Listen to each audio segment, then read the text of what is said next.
বাপরে বাপ, আমি এখানে দিনরাত গাধার মতো মজদুরি করি, আর তুই এখানে বসে ফেসবুকে ফেক অ্যাকাউন্ট চালাস?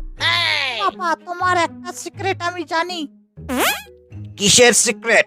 তুমি ফেসবুকে রোজ নামের যে মেয়েটিকে পটানোর চেষ্টা করছো, সেটা আর কেউ না, সেটা আমি নিজেই। আরে আরে না তো, তোকে কে বললো? বাজে ছেলে, আমাকে ব্ল্যাকমেল করো। রোজ রোজ আঁকো তালে।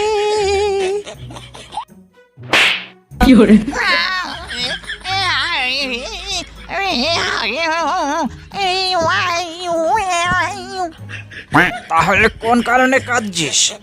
100 টাকা দাও, তারপর বলবো। নে তাহলে 100 টাকা, এবার বল। আমি 100 টাকার জন্যই কাঁদছিলাম পাপা। বল্টুর বাচ্চা।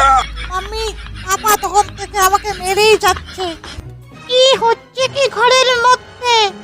রান্না ঘর পর্যন্ত আওয়াজ যাচ্ছে। শান্তিতে রান্নাটাও করতে পারছি না। যবে থেকে বিয়ে করেছি এই লোকটাকে, আমার জীবনটা বরবাদ হয়ে গেছে। আরে আন্টি নমস্কার, আসতে পারি ভিতরে? আসো আসো, এই তোমারই কম ছিল, চলে এসো।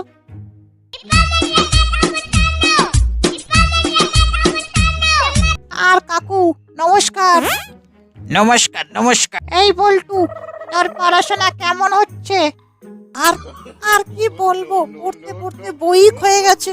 বল্টু, তুই খুব শয়তান হয়েছিস। তোর কাছ থেকেই তো শেখা, তোর মতনই তো হবে, তাই না ব্রো? এই ঘরের ভিতরে যা, গিয়ে পড়তে বস। তোর ওর বই না, কেন পড়বি না? পড়াশোনা খুব বোরিং। চলো বাগান থেকে ঘুরে আসি।